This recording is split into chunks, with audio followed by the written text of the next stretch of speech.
યુડાએસ પ્લસમાંથી કમી કરેલ બાળકને કઈ રીતે હટાવવું કે એલસી લઈ ગયેલ બાળકને કઈ રીતે દૂર કરવું એ આજે આપણે શીખીશું. સૌપ્રથમ ક્રોમ બ્રાઉઝરમાં જવું. ક્રોમ બ્રાઉઝરમાં ગયા પછી સર્ચ કરવું યુડાએસ. તો યુડાએસની વેબસાઇટ ગવર્મેન્ટની આવશે, યુડાએસ પ્લસની, જેના ઉપર આપણે ક્લિક કરીશું. ક્લિક કર્યા પછી અહીંયા લોગિન ફોર ઓલ મોડ્યુલનું ઓપ્શન બતાવશે, એના ઉપર ક્લિક કરવું. ત્યારબાદ નીચે સિલેક્ટ સ્ટેટ એટલે કે આપણા રાજ્યનું નામ સિલેક્ટ કરવું. એના પછી ગો ઉપર ક્લિક કરવું. ત્યારબાદ નીચે જઈશું તો સ્ટુડન્ટ મોડ્યુલ પર લોગિન કરવું.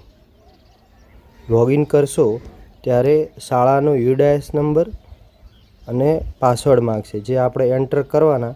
ત્યારબાદ કેપ્ચા આપણે ધ્યાનપૂર્વક લખવા, કેપિટલ સ્મોલમાં. ત્યારબાદ લોગિન કરવું. લોગિન કરવીશું એટલે આપણે જે કરંટ યર ચાલતું હોય, એકેડેમિક યર, એના ઉપર ક્લિક કરવું. ત્યારબાદ કોઈ પોપઅપ ખોલે તો એને ક્લોઝ કરી દેવું. ત્યારબાદ ડાબી બાજુ ઉપર મેનુ બતાવશે 3 ડોટ, તેના ઉપર ક્લિક કરવું. ત્યારબાદ તમે જોશો તો અહીં વચ્ચે લખેલું બતાવશે સ્ટુડન્ટ મોમેન્ટ એન્ડ પ્રોગ્રેશન, એના ઉપર ક્લિક કરશો. જો જતું રહે તો ફરીથી ક્લિક કરશો 3 ડોટ ઉપર, એટલે બાળકનું પ્રોગ્રેશન એક્ટિવિટી બતાવશે.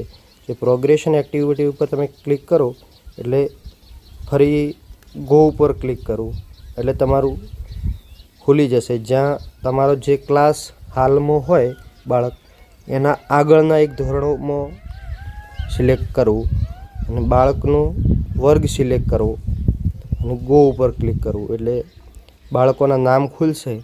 હવે જે બાળકનું નામ હટાવવું છે યુડાએસ પ્લસમાંથી, એનું અહીંયા સર્ચ કરશો, અથવા તો અહીંયા નીચે જોવા પણ મળશે, અથવા તો અહીંયા સર્ચ કરીએ તો પણ ડાયરેક્ટ સર્ચ કર ગો ઉપર ક્લિક કરીશું એટલે તમને બાળકનું નામ મળી જશે.